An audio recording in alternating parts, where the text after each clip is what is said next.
పిల్లల డేరా రాసిన వారు కలవకులను సదానంద గారు. శాంతివనం అనే ఊళ్ళో శ్రీపతి, భూపతి అనే ప్రముఖులిద్దరూ ఉండేవాళ్ళు. ఒకప్పుడు వాళ్ళు మంచి మిత్రులే కానీ గ్రామ రాజకీయాలు, అసూయ, ద్వేషాలు వారిని బద్ధశత్రువులుగా చేశాయి. ఇవి ఎంతదాకా పోయాయంటే వాళ్ళు ఒకరికొకరు తీరని ద్రోహాలు చేయటమే కాక ఒకరినొకరు చంపుకోవాలన్నంత స్థాయికి చేరారు. 4 కోసల దూరాన ఉన్న కాళీపట్నంలో ఏటా తిరునాళ జరుగుతుంది. దానికి శ్రీపతి, భూపతి కూడా తప్పకపోతారు. ఈసారి తిరణాల నుంచి తిరిగి వచ్చేటప్పుడు భూపతిని చంపటానికి శ్రీపతి, శ్రీపతిని చంపటానికి భూపతి తీర్మానించుకుని అవసరం అయిన పథకాలు కూడా వేసుకున్నారు. దారిలో ఓడల ఉన్నది. తిరణాల నుంచి అక్కడికి వచ్చేసరికి చీకటి పడుతుంది. శ్రీపతి మర్రి వద్దకు వచ్చేసరికి అతన్ని చంపటానికి మనుషులను ఏర్పాటు చేశాడు భూపతి. ఊడల మర్రికి ఇవతల చెరువుగట్టు దిగువన మనుషులను పెట్టి వారి చేత భూపతిని చంపించటానికి శ్రీపతి పథకం వేశాడు. ఆ ఏడు తిరణాల మహావైభవంగా జరిగింది. ఈసారి తిరణాలలో ప్రత్యేకమైన విశేషం ఏమిటంటే పిల్లల డేరా. పేరుకు అది పిల్లల డేరాయే కానీ అందులోకి పెద్దలను మాత్రమే పోనిస్తారు. ఆ డేరా ముందు వింత వేషంలో ఒక ముసలాడు నిలబడి ఉన్నాడు. నిజానికి వాడు సిద్ధ విద్యలు ఎన్నో నేర్చిన మాంత్రికుడు. వాడు పెద్దవాళ్లను ఆహ్వానిస్తూ ఈ డేరాలో ప్రవేశించి ఏనాడో మరిచిపోయిన మీ చిన్నతనం తిరిగి అనుభవించండి అంటున్నాడు. డేరా లోపలి నుంచి బయటకు వచ్చేవాళ్ళు విరగబడి నవ్వుకుంటూ వస్తున్నారు. లోపల అంత ఆనందం ఏమున్నదో చూద్దామన్న కుతూహలంతో శ్రీపతి తన భార్యతో సహా డేరాలో ప్రవేశించి వెంటనే 10 ఏళ్ల పిల్లవాడుగా మారిపోయాడు. మరికొద్దిసేపటికి భూపతి కూడా తన భార్యతో డేరాలోకి వచ్చి తాను కూడా 10 ఏళ్ల కుర్రవాడుగా మారిపోయాడు. వారి భార్యలు ఇద్దరూ 5, 6 ఏళ్ల పిల్లలుగా మారి తమకు తెలిసిన పిల్లలు కనపడక బయటకు వెళ్లి మళ్ళీ మామూలు మనుషులైపోయారు. ఇద్దరూ తమ భార్యలను గుర్తించలేదు కానీ ఒకరినొకరు గుర్తించి స్నేహభావంతో కౌగిలించుకుని డేరాలో ఉన్న మిగతా పిల్లలతో పాటు తాము కూడా ఆడుకున్నారు. అక్కడ పిల్లల ఆటలకు కావలసిన ఉయ్యాలలు, జారుడు బల్లలు మొదలైనవి ఎన్నో ఉన్నాయి. శ్రీపతి, భూపతి ఈ ఆటలన్నీ ఆడారు. అప్పటికింకా వాళ్ళు ప్రాణ స్నేహితులు. ఒకే బడిలో చదువుకుని కలిసి తిరిగారు. ఒకసారి శ్రీపతి ఈత రాక మడుగులోకి పడి మునిగిపోతుంటే ఈత వచ్చిన భూపతి వాణ్ణి రక్షించాడు. మరొకసారి భూపతికి కాలు బెణికి కదలలేని స్థితిలో ఉంటే శ్రీపతి వాణ్ణి ఆమడ దూరం మోసుకుని ఇంటికి చేర్చాడు. ఇలాంటి విషయాలు ఇప్పుడు వాళ్ళిద్దరూ ఎన్నో జ్ఞాపకం చేసుకున్నారు. డేరాలో నుంచి బయటకు రాగానే వాళ్ళు మళ్ళీ పెద్దవాళ్ళయ్యారు. కానీ వాళ్ళ మనసులు మాత్రం వింతగా మారిపోయాయి. డేరా లోపల ఉండిన మనస్థితి బయటకు వచ్చినా మారలేదు. వాళ్ళ భార్యలు అదివరకే బయటకు వచ్చి వాళ్ళ కోసం ఎదురు చూస్తున్నారు. కానీ వాళ్లకు ఆ భార్యల గొడవ పట్టనేలేదు. ఒకరినొకరు చంపుకోటానికి తిరుగులేని ఏర్పాట్లు ఇద్దరూ చేసుకుని ఉన్నారు. అవి అమలు జరగటానికి వీలు లేదు. వాళ్ళు ప్రాణ స్నేహితులు. ఒకరినొకరు చంపుకోవటమేమిటి? అసంభవం. అప్పటికే చీకటి పడుతున్నది. శ్రీపతి తన భార్యను ఎరిగిన వాళ్ల వెంట బండిలో రమ్మని భూపతితో చెప్పనైనా చెప్పకుండా అతివేగంగా ఊడలమర్రి ప్రాంతానికి బయలుదేరాడు. నిజానికి భూపతి శ్రీపతిని గమనించే స్థితిలో లేడు. అతను కూడా తన భార్యను ఎరిగిన వాళ్ల బండిలో ఎక్కించి తాను కూడా వేగంగా బయలుదేరాడు. భూపతి రొప్పుతూ రోజుతూ మర్రిని చేరుకుని తన కిరాయి మనుషులను అక్కడి నుంచి పంపించి వేశాడు. అదేవిధంగా శ్రీపతి చెరువుగట్టు కింది మనుషులను కూడా పంపించి వేశాడు. స్నేహితులిద్దరూ క్షేమంగా ఇళ్లు చేరుకున్నారు. వాళ్ళు తమ మధ్య పెరిగిన విరోధం గురించి ఆలోచించుకుంటే అదేదో పీడకలలాగా కనపడింది. మర్నాడు వాళ్ళు వీధిలో కలుసుకున్నప్పుడు తాము తలపెట్టిన దుర్మార్గం గురించి ఒకరికొకరు చెప్పుకున్నారు. కానీ వారి స్నేహభావంలో మార్పు లేదు. పిల్లల డేరాలో ప్రవేశించక ముందు జరిగినదంతా వాళ్ళకిప్పుడు అవాస్తవంగా కనపడింది. వాళ్ళు బ్రతికినన్నాళ్ళు ఆదర్శ స్నేహితులుగానే బతికారు. మనిషికి కవచం రాసినవారు మాచిరాజు కామేశ్వరరావు గారు. పందిరి మంచం కొనమని గురవయ్యను అతని భార్య ఎంతో కాలంగా పోరుతున్నది. వెల చాలా అవుతుందని గురవయ్య సంకోచిస్తూ వచ్చాడు. ఇంతలో చనిపోయిన జమీందారు గారి పందిరి మంచం వేలంలో అమ్మటానికి వచ్చింది. జమీందారు కొడుకు తన మకాం బస్తీకి మార్చుతూ భారీ సామాగ్రి అంతా అమ్మేస్తున్నాడట. ఆ పందిరి మంచాన్ని గురవయ్య చవగ్గా కొనేసి ఇంటికి తెచ్చాడు. 3 నెలలు గడిచాయి. మంచం బాగుంది కానీ దానికి బిగించిన అద్దం పాతపడి మెరుగుపోయి కొంత పగులు చూపింది కూడా. దానికి బదులు కొత్త అద్దం వేద్దామని గురవయ్య ఆ పాత అద్దాన్ని ఊడబికేసరికి దాని వెనుక ఉన్న రహస్యపు అరలో బంగారు నాణాలు కనిపించాయి. అవి పట్నంలో ఉన్న జమీందారు కొడుకువి. పరుల సొమ్ము పాముతో సమానం. ఆ డబ్బు పట్నం తీసుకుపోయి జమీందారు కొడుకును వెతికి పట్టుకొని ఇచ్చేసిరా అన్నది గురవయ్య భార్య. గురవయ్య బంగారం తీసుకుని పట్నం చేరేసరికి చాలా పొద్దుపోయింది. ఆ రాత్రికి ఎవరింటినో తలదాచుకుని మర్నాడు జమీందారు కొడుకు గురించి చూడవచ్చునని అతను అనుకున్నాడు. ఆ రాత్రి గురవయ్యకు ఆశ్రయం ఇచ్చినవాడు శేషాచలం అన్న గృహస్థు. శేషాచలం కుటుంబం ఒకప్పుడు బాగా బతికి చితికిపోయినట్టు కనపడింది. గురవయ్య అడిగిన మీదట శేషాచలం తనకు దైవికంగా వచ్చి పడిన కష్టాలను గురించి చెప్పాడు. చేతికంది వచ్చిన 20 ఏళ్ల కొడుకు మంచాన పడి చాలా కాలం తీసుకుని చనిపోయాడు. అతనికి వైద్యం చేయించటానికి శేషాచలం చాలా ఖర్చు చేశాడు. ఇది జరిగిన కొద్ది రోజులకే అతని బట్టల దుకాణం కాలిపోయింది. అప్పులు తీరటం కోసం ఇంటి సామాను, ఇల్లు కూడా అమ్మేశాడు శేషాచలం. రేపు మేం ఇల్లు ఖాళీ చేయాలి. ఇంక నేను, నా భార్య, మా చిన్న కొడుకు మీద ఆశలన్నీ పెట్టుకుని ఉన్నాం అని చెప్పాడు శేషాచలం. శేషాచలం పరిస్థితి గురించి ఆలోచించిన కొద్దీ గురవయ్యకు నిద్రపట్టలేదు. చిట్ట చివరకు అతను జమీందారు బంగారం శేషాచలానికి ఇచ్చి తర్వాత జమీందారు కొడుక్కు తెలియచేయాలనుకున్న మీదట అతనికి కునుకు పట్టింది. కానీ త్వరలోనే అతనికి నిద్రాభంగమైంది. ఒక ముసుగు మనిషి శేషాచలం కొడుకు పీకకు కత్తి ఆనించి, నీ డబ్బంతా ఎక్కడ దాచావో చెబుతావా? వీడి పీక తెగ నరకమంటున్నావా అని శేషాచలాన్ని బెదిరిస్తున్నాడు. కుర్రవాణ్ణి ఏమీ చేయకు. నిజంగానే నా దగ్గర చిల్లి గవ్వలేదు అంటూ ఏడుస్తున్నాడు శేషాచలం. గొరవయ్య ముసుగు మనిషితో, నా దగ్గర సంచిలో డబ్బున్నది. ఆ కుర్రాణ్ణి వదిలేసి సంచిలో డబ్బు పట్టుకుపో అన్నాడు. ముసుగు మనిషి గొరవయ్య దగ్గర ఉన్న గుడ్డ సంచిలో నుంచి బంగారు నాణాలు తీసుకుని తృప్తిపడి వాటితో చీకట్లోకి జారుకున్నాడు. దేవుడిలా మా పిల్లాణ్ణి కాపాడారు.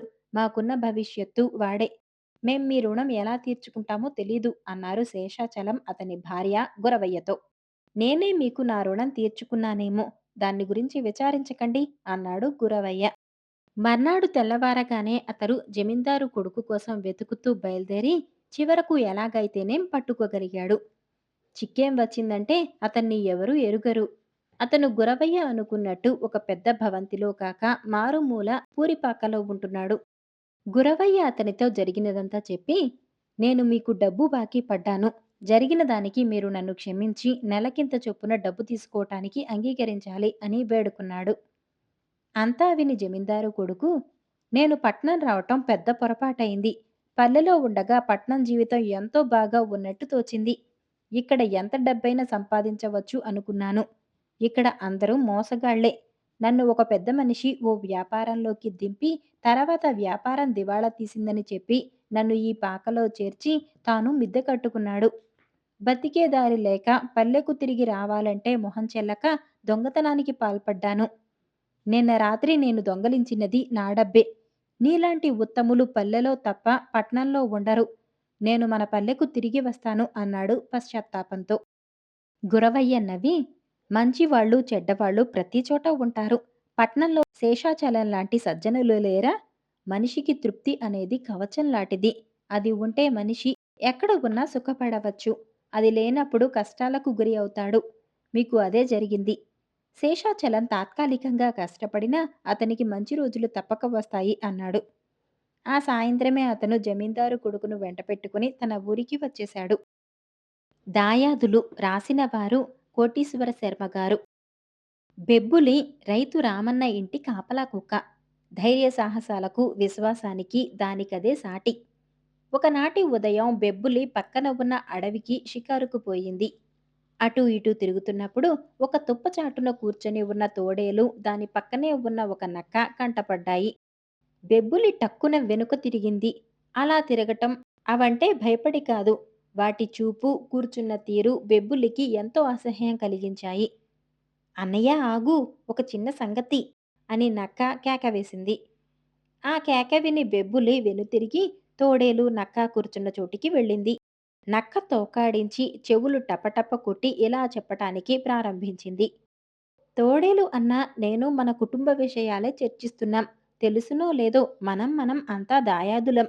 చాలా కాలం కిందట మీ శాఖ వాళ్ళంతా మనుషులతో పరిచయం చేసుకుని గ్రామాల్లో, పట్టణాల్లో నివాసం ఏర్పరచుకున్నారు.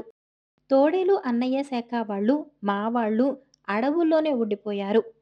పోతే చలి ఎక్కువ కావటం వల్ల తోడేలు అన్నయ్య శాఖ వాళ్ళంతా ఒంటి నిండా బొచ్చు పెంచుకుంటే మేము గుంటల్లో, బొరియల్లో నివసింపసాగాము. అసలింతకు చెప్పదలుచుకున్న మాట ఏమిటంటే, మనం దాయాదులం, అన్నాదమ్ములం అన్నది. తోడేలు అవునంటూ జల్లితోక కిందకి పైకి తిప్పింది. బెబ్బులికి కూడా ఆ మాటల్లో ఎంతో నిజం కనపడింది. అయితే వీలైనప్పుడు మా ఇంటికి ఓ మారు రండి అని తోడేలును, నక్కను ఆహ్వానించింది బెబ్బులి. ఆ రాత్రి చీకటి పడగానే తోడేలు, నక్క బెబ్బులి ఇంటికి వచ్చాయి. యజమాని తన కోసం పెట్టిన ఆహారంలో బెబ్బులి వాటికి భాగం ఇచ్చి సత్కరించింది. తర్వాత ఆ మాట ఈ మాట మాట్లాడి కృతజ్ఞత తెలియపరచి తోడేలు, నక్క వాటి వాటి ఇళ్లకు వెళ్ళిపోయాయి. తెల్లవారింది. బెబ్బులి రైతు రామన్న ఇంటి వాకిట అటూ ఇటూ తిరుగుతోంది. హఠాత్తుగా పక్క ఇంటి ఇల్లాలు లబోదిబోమంటూ ఏడవసాగింది.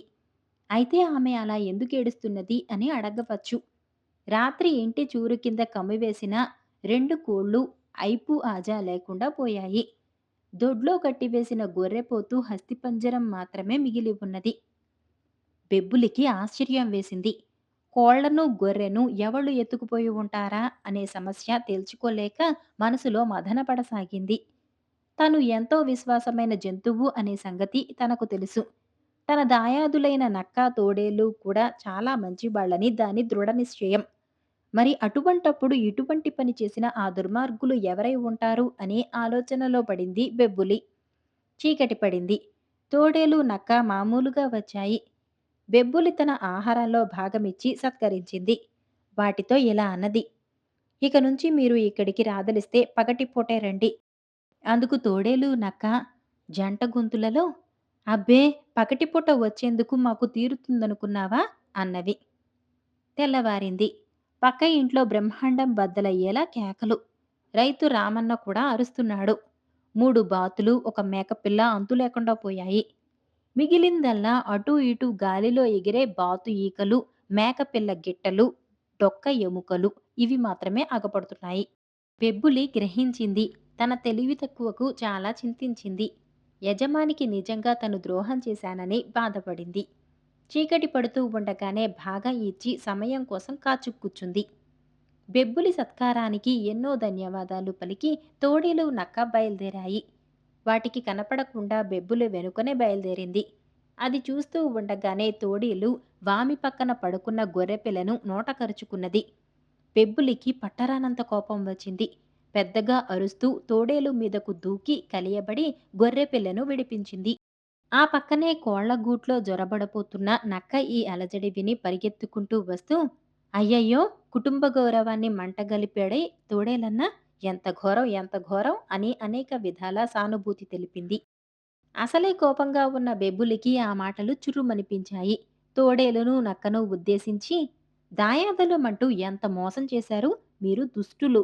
రూపంలో నా పోలికలున్నవేమో కాని బుద్ధిలో మీకు నాకు సామ్యమే లేదు. ఈసారికి వదులుతున్నాను. పోండి, మీ దారిన మీరు పొండి. మరెప్పుడైనా ఈ ప్రాంతంలో కనపడ్డారో ప్రాణాలతో వదిలేది లేదు అని హెచ్చరించింది. తోడేలు, నక్క బ్రతుకు జీవుడా అనుకుంటూ వెనుదిరిగి చూడకుండా అడవులలోకి దౌడు తీశాయి. దేవీవరం రాసినవారు ఏసీ సర్కార్ గారు. ఒక గ్రామంలో రామశాస్త్రి అనే జమీందారుండేవాడు. సాధారణంగా బ్రాహ్మణ జమీందారులుండరు. రామశాస్త్రి పూర్వీకుల్లో ఒక ఆయన ఉద్దండ పండితుడు. రాజుగారు ఆయన పాండిత్యానికి మెచ్చి ఆయనకు కొన్ని గ్రామాలు బహుకరించాడు. ఆనాటి నుంచి ఆ బ్రాహ్మణ వంశస్థులు జమీందారులయ్యారు. రామశాస్త్రికి ఇద్దరు కొడుకులు. పెద్దవాడి పేరు సుగ్రీవ శాస్త్రి. ఇతడు 20 ఏళ్ల వయసువాడు. తండ్రి తర్వాత జమీందారయ్యే హక్కు ఇతడిదే. తండ్రి ఇతన్ని బాల్యంలోనే విద్యాభ్యాసం కోసం కాశీలో, మధురలో ఉన్న గొప్ప గొప్ప పండితుల దగ్గరకు పంపాడు. సుగ్రీవ శాస్త్రి శ్రద్ధగా చదివి ఎంతో శాస్త్రజ్ఞానం సంపాదించాడు. అనేక కొత్త ప్రదేశాలు తిరిగి చాలామంది సంస్కరణవాదులతో చర్చలు జరిపి అతడు మత విషయాల పట్ల ఒక నూతన దృక్పథం అలవరుచుకున్నాడు. పుట్టిన కులాన్ని బట్టి మనుష్యులను ఉచ్చనీచలు, అస్పృశ్యత ఆపాదించే మత సూత్రాలకు అతడు బద్ధ విరోధి అయ్యాడు. ఇలాంటి ఉన్నత భావాలతో తిరిగి వచ్చిన సుగ్రీవ శాస్త్రి ముందుగా తమ ఇంటి పౌరోహితుడి కొడుకైన గుణభట్టును తన ఆశయాలకు అనుకూలుణ్ణి చేసుకున్నాడు. ఆ తర్వాత గ్రామంలో మరికొందరు యువకులు సుగ్రీవ శాస్త్రికి తోడయ్యారు. వీళ్ళందరూ రామశాస్త్రికి తెలియకుండా రాత్రి వేళల్లో రహస్యంగా అస్పృశ్యులు నివసించే గూడాలకు పోయి రోగగ్రస్తులకు వైద్య సహాయము, తిండికి లేక పస్తులుండే వాళ్లకు బియ్యం వగైరా ఇస్తూ ఉండేవాళ్ళు. ఇలా కొంతకాలం జరిగింది. ఒక మండు వేసవి కాలంలో మిట్ట మధ్యాహ్నం వేళ సుగ్రీవ శాస్త్రి పొరుగు నుంచి తిరిగి వస్తూ దారి పక్కనే ఉన్న మర్రి చెట్టు కింద చెప్పులు కుడుతున్న రూపారాం అనే అస్పృశ్యుడిని చూశాడు. సుగ్రీవ శాస్త్రి అతన్ని బాగా ఎరుగు. అతడు రూపారాంను సమీపించి, ఎలా ఉన్నావు రూపారాం? పిల్లలంతా కులాసాయే కదా అని అడిగాడు. రూపారాం సుగ్రీవ శాస్త్రికి దండం పెట్టి, బాబూ, మీ దయ వల్ల అందరం కులాసాగానే ఉన్నాం. ఇంత ఎండలో ప్రయాణం ఏమిటి? కొంచెంసేపు విశ్రాంతి తీసుకోండి. దాహం వేయటం లేదా అన్నాడు. సుగ్రీవ శాస్త్రి రూపారాం పక్కనే ఉన్న చెక్క పెట్టె మీద కూర్చున్నాడు. అతడికి దాహం వేయటమే కాదు, ఎండ తాపానికి నాలుక పిడచకట్టుకుపోతున్నది. రూపారాం అతడికి మొంతలో నుంచి ఇంత నీరు ఒక రాగి గ్లాసులో పోసి ఇచ్చాడు. సుగ్రీవ శాస్త్రి గ్లాసు అందుకొని తాగుతుండగా దారి మలుపులో నుంచి గుర్రబండి ఒకటి వేగంగా అటుకేసి వచ్చింది. బండిలో జమీందారు రామశాస్త్రి ఉన్నాడు. ఆయన ఏదో తొందర పని మీద పొరుగు గ్రామం పోతున్నాడు. తన పెద్ద కొడుకు అస్పృశ్యుడిచ్చిన నీరు తాగటం ఆయన కంటపడింది. రామశాస్త్రి ఉగ్రుడైపోతూ, సుగ్రీవ్, నువ్వు తక్షణం ఇంటికి వెళ్ళు. నేను తిరిగి వచ్చే వరకు ఎక్కడికి పోకు. నీతో మాట్లాడవలసిన ముఖ్య విషయం ఉన్నది అన్నాడు. సుగ్రీవ శాస్త్రి జవాబు చెప్పే లోపలే గుర్రబండి కదిలిపోయింది. రూపరాం నిలువెల్లా వణికిపోతూ, చిన్నబాబు, జమీందారు పెద్దబాబు, నేను మీకు మంచినీళ్ళివ్వటం చూశాడు. ఇక నన్నాయన ప్రాణాలతో వదలడు. నా పెళ్ళాం బిడ్డల గతేమిటి అన్నాడు. సుగ్రీవ శాస్త్రికి తన తండ్రి మాట్లాడదలిచిన ముఖ్య విషయం ఏమిటో తెలుస్తూనే ఉన్నది. కాని అతడేమీ భయపడలేదు. రూపరాం పరిస్థితి వేరు. అతడు పేదవాడు, అస్పృశ్యుడు. రూపరాం, నీకు వచ్చిన భయం ఏమీ లేదు. మా పౌరోహితుడి కొడుకు గుణభట్టు ఏంట నీవు రహస్యంగా దాక్కోవచ్చు. నీ కుటుంబ సంరక్షణ సంగతి కూడా అతడే చూస్తాడు అని ధైర్యం చెప్పాడు సుగ్రీవ శాస్త్రి. తర్వాత అతడు ఇంటికి పోయి తల్లితో ఏమీ దాచకుండా చెప్పేశాడు. ఆమె కాళ్ళా వేళ్ళా పడిపోతూ, సుగ్రీవ్, మీ నాయన ఎలాంటి సనాతన ధర్మపరుడో నీకు తెలియంది కాదు కదా. తప్పు ఒప్పుకొని క్షమించమని కోరు అన్నది. ఇందుకు సుగ్రీవ శాస్త్రి అభ్యంతరం చెప్పి, అమ్మా, నేను నమ్మిన ఆదర్శాలకు అనుగుణంగా ప్రవర్తించాను. పశ్చాత్తాపడవలసిన పనేమీ లేదు. అంత ముంచుకు వస్తే జమీందారీ మీద హక్కు వదులుకుంటాను అన్నాడు. ఆ సాయంకాలం రామశాస్త్రి ఇంటికి తిరిగి వచ్చి భార్య ఎదుటనే సుగ్రీవ శాస్త్రితో, ఇవాళ మధ్యాహ్నం నువ్వు చేసిన పనేమిటి? మన బ్రాహ్మణ జమీందారు కుటుంబం వాడు అస్పృశ్యుడిచ్చిన నీరు తాగటమా? ఈ సంగతి తెలిస్తే నిన్ను కులంలో నుంచి వెలివేస్తారు కూడా.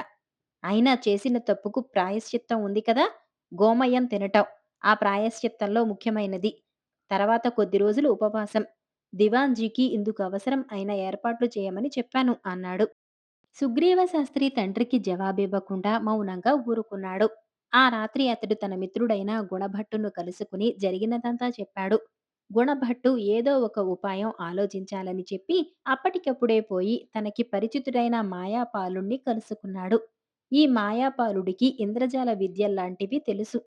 మర్నాటి ఉదయం గుణభట్టు సుగ్రీవ శాస్త్రిని చూడవచ్చి, మిత్రమా, నీకొచ్చిన భయం ఏమీ లేదు.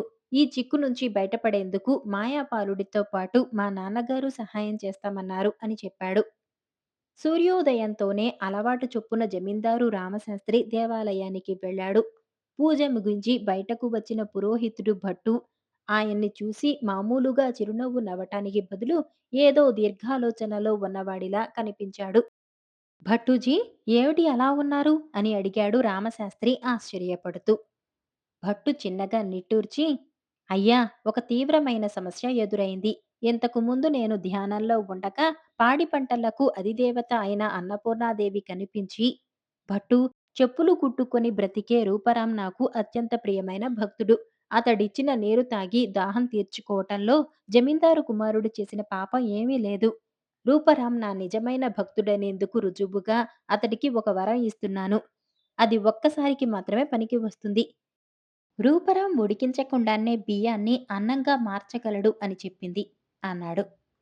జమీందారు రామశాస్త్రి ఇవి నమ్మదగిన మాటలు కాదన్నట్టు అడ్డంగా తల తిప్పి, సరే భట్టూజీ, ఆ రూపరాంకు పరీక్ష పెట్టి చూద్దాం, ఏపాటి భక్తుడో తేలిపోతుంది అన్నాడు.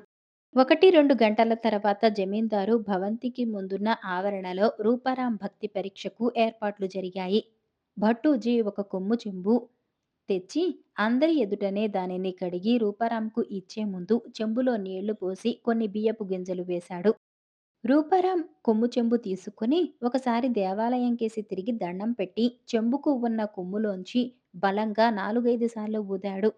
వెంటనే చెంబులోని నీళ్ల మీద బాగా ఉడికిన కొన్ని అన్నం మెతుకులు తేలాయి. ఈ అద్భుతం చూసి జమీందారు రామశాస్త్రి నిశ్చేష్టుడయ్యాడు. ఆయన అక్కడికక్కడే రూపారాంకు 2 ఎకరాల పొలం దానం చేసి కొడుకు సుగ్రీవ శాస్త్రిని కావలించుకుని, సుగ్రీవ్, గట్టిగా కోప్పడినందుకు ఏమీ అనుకోకు అన్నాడు. ఆ సాయంత్రం సుగ్రీవ శాస్త్రి గుణభట్టు కలిసి మాయాపాలుణ్ణి చూడబోయారు. సుగ్రీవ శాస్త్రి మాయాపాలుడికి డబ్బు ఇవ్వబోగా అతడు నిరాకరించి, ఈ ఇంద్రజాలం కిటుకు చెప్పిన వాణ్ణి నేను, దాన్ని తెలివిగా అమలు జరిపిన వాళ్ళు భట్టూజీ, రూపరాములు. నేను చెప్పిన విధంగా భట్టూజీ రహస్యంగా చెంబుకు ఉన్న కొమ్ము మెలికలో అన్నం మెతుకులు కొన్ని గట్టిగా దట్టించి అందరూ చూస్తుండగా చెంబులో నీళ్లు పోసి కడిగాడు. రూపరాం కొమ్ములో నుంచి గట్టిగా ఊదేసరికి అక్కడ అంటుకొని ఉన్న అన్నం మెతుకులు చెంబులోని నీళ్లల్లో పడి పైకి తేలాయి. ఈ అద్భుతం జమీందారు రామశాస్త్రి బాబులో పెద్ద మార్పు తెచ్చి తీరుతుంది అన్నాడు.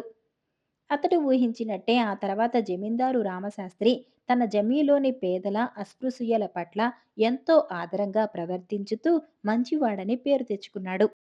గురిలేని వైద్యం రాసిన వారు బూర్లె నాగేశ్వరరావు గారు. ఒక ఊళ్ళో రామశాస్త్రి అనే నాటు వైద్యుడు ఉండేవాడు. ఆయన మూలికా వైద్యంతో ఎలాంటి దీర్ఘరోగాలనైనా ఇట్టే కుదిర్చేవాడు. ఆ చుట్టుపట్ల రామశాస్త్రి వైద్యం గురించి కథలుగా చెప్పుకునేవారు. అతను డబ్బు గురించి తాపత్రయపడకుండా ప్రజలను రోగ విముక్తులను చేయటమే లక్ష్యంగా పెట్టుకుని వైద్యం చేసేవాడు. అయినా అతనికి మంచి రాబడి ఉండేది. ఎందుకంటే అతని వద్దకు వచ్చే రోగుల సంఖ్య చాలా హెచ్చు. రామశాస్త్రికి గోవిందుడు ఒక్కడే కొడుకు. గోవిందుడిని కూడా తనలాగే వైద్యుడిగా తయారు చేద్దామని రామశాస్త్రి అనుకున్నాడు. కానీ గోవిందుడికి తండ్రి సంపాదన అంటే ఉన్న గౌరవం తండ్రి వైద్యం అంటే లేదు. తన తండ్రి చేసే చికిత్సలు కేవలము చిట్కాలని, ఆయనది శాస్త్రీయమైన వైద్యం కాదని అతని నమ్మకం. అందుచేత రామశాస్త్రి అతన్ని వైద్యం నేర్చుకోమన్నప్పుడు అతను, పట్నంలో శాస్త్రీయమైన వైద్యం నేర్చుకుంటాను కానీ బైరాగి చిట్కాల నాటు వైద్యం తనకు వద్దన్నాడు. తనకు తెలియని వైద్యం కొడుకు నేర్చుకుంటే తన వైద్యం మరింత రాణిస్తుందని రామశాస్త్రి కొడుకును పట్నం పంపాడు. పట్నంలో గోవిందుడు డబ్బు తగలేస్తూ విద్య పట్ల చాలా అశ్రద్ధ చూపి చివరకు పళ్ళ బిగువున ఆ వైద్య విద్య పూర్తి చేసి ఇంటికి తిరిగి వచ్చాడు. రామశాస్త్రి గోవిందుణ్ణి తనను మించిన వైద్యుడిగా అందరికీ పరిచయం చేసి తన దగ్గరకు వచ్చే రోగులను గోవిందుడికి చూపనారంభించాడు. అయితే గోవిందుడికి రోగ నిదానంలో ఏమాత్రమూ నైపుణ్యం లేదని, తీవ్ర రోగాలతో బాధపడుతున్న వారికి గోవిందుడి చేత చికిత్స చేయించటం అపాయకరమని రామశాస్త్రికి త్వరలోనే తెలిసి వచ్చింది. చిన్న చిన్న రోగాలకు కూడా గోవిందుడు మొదలుపెట్టి పెద్ద రోగాలు చేయటము, రామశాస్త్రి వాటికి చికిత్స చేయవలసి రావటం కూడా జరిగింది. ఈ విధంగా రామశాస్త్రికి కనువిప్పు కలిగిందే కాని గోవిందుడు తన వైద్యమే గొప్పదని, తండ్రికి ఏం తెలియదని నమ్ముతూ వచ్చాడు. తన తండ్రి చేసే చిట్కా వైద్యం మూలంగా తనకు వైద్యుడిగా పేరు ప్రఖ్యాతలు రావటం లేదని గోవిందుడు తండ్రితో అని అతన్ని వైద్యం చాలించమన్నాడు. గుడ్డు వచ్చి పిల్లను వెక్కిరించినట్టు తోచింది రామశాస్త్రికి. అతను గోవిందుడితో, నిజమేరా నాయనా, నా చిట్కా వైద్యం ఈ పల్లెటూరికి చాలు, కానీ నీ వంటి ఘన వైద్యుడు బస్తీలో కానీ రాణించడు. నువ్వు పట్నంలో వృత్తి ప్రారంభించు అన్నాడు. గోవిందుడికి ఈ మాట సబబుగా తోచింది. అయితే అతను పట్నం చేరే లోపుగా జబ్బు చేసి చాలా కొద్ది కాలంలో తీవ్ర స్థాయికి వచ్చేసింది. రామశాస్త్రి జబ్బు తగ్గటానికి తగిన మందులు ఎంచి ఇచ్చాడు. కానీ అవి వీసమెత్తు కూడా పనిచేయలేదు. నెల రోజులు గడిచాక రామశాస్త్రి బాగా ఆలోచించి, ఒకప్పుడు తన వద్ద వైద్యం నేర్చుకుని దూర గ్రామంలో వైద్య వృత్తి జరుపుకుంటున్న ససురుడు అనేవాణ్ణి పిలిపించి అతని చేత తన కొడుకు వైద్యం చేయించాడు. ససురుడు చేపట్టగానే గోవిందుడి వ్యాధి తిరుగుముఖం పట్టి అతను త్వరలోనే కోలుకున్నాడు. రామశాస్త్రి లాంటి హస్తవాసి గల వైద్యుడికి నెల రోజులకైనా లొంగని జబ్బు, ఊరు పేరు లేని ససురుడి మందులకు ఇట్టే లొంగిందంటే గ్రామస్తులకు చాలా వింతగా తోచింది. అందరూ ససురుణ్ణి రామశాస్త్రి ముఖానే పొగిడారు. తన పని పూర్తి అయింది కనుక ససురుడు తన గ్రామానికి తిరిగి వెళ్ళటానికి సిద్ధపడ్డాడు. కానీ రామశాస్త్రి అతన్ని వారించి, ఇక మీద నువ్వు ఈ ఊళ్ళోనే ఉండి వైద్యం చెయ్యి, నీకు బాగా గిట్టుబాటు అవుతుంది అన్నాడు. నీ అంతటి వైద్యుడుండగా నేనెందుకు అన్నాడు ససురుడు. నేను రేపే ఇక్కడ్నుంచి వెళ్ళిపోబోతున్నాను అన్నాడు రామశాస్త్రి. ఈ ఊళ్ళో నీకు ఎంతో కీర్తి, డబ్బు లభించాయి కదా! అలాటప్పుడు ఊరి వదిలి వెళ్ళిపోవడం దేనికి? అని ససురుడు అడిగాడు. వైద్యుడిగా ఈ ఊళ్ళో నాకు అపకీర్తి వచ్చేసింది. నా కొడుకు రోగం మూలంగా నా మందులలో ఊరి వాళ్లకు విశ్వాసం లేకపోయింది. రోగులకు గురిలేని వైద్యం పనిచేయదు అన్నాడు రామశాస్త్రి. నువ్వు చెప్పిన మందులతోనే కదా నీ కొడుక్కు చికిత్స చేసి నయం చేశాను అన్నాడు ససురుడు ఆశ్చర్యంగా. అవును, కాని ఆ మందులే నేనిచ్చినప్పుడు నా కొడుకు వ్యాధి నిమ్మళించలేదు. అందుకు కారణం నా కొడుక్కు నా వైద్యంలో నమ్మకం లేకపోయింది. అందుకే నిన్ను పిలిపించి నీ ద్వారా వైద్యం చేయించాను. దాని ఫలితంగా ఊళ్ళో అందరికీ నా మీద గురిపోయింది. నువ్వు నలుగురు పిల్లలు కలవాడివి. ఈ ఊళ్ళో వాళ్ళు సంపన్నులు. ఇక్కడ చేరితే నీకు దారిద్ర్య బాధ ఉండదు. నేను నాకు కావలసినది ఎక్కడైనా సంపాదించుకోగలను అని రామశాస్త్రి తన భార్యతో సహా మరో గ్రామానికి వెళ్ళాడు. ససురుడు ఆ ఊళ్ళో వైద్య వృత్తి సాగించి ముందే మంచి పేరు వచ్చి ఉండటాన బాగా డబ్బు సంపాదించాడు. మరిన్ని మంచి కథల కోసం వీడియోని లైక్ చేసి ఛానల్ని సబ్స్క్రైబ్ చేసుకోండి. ధన్యవాదాలు.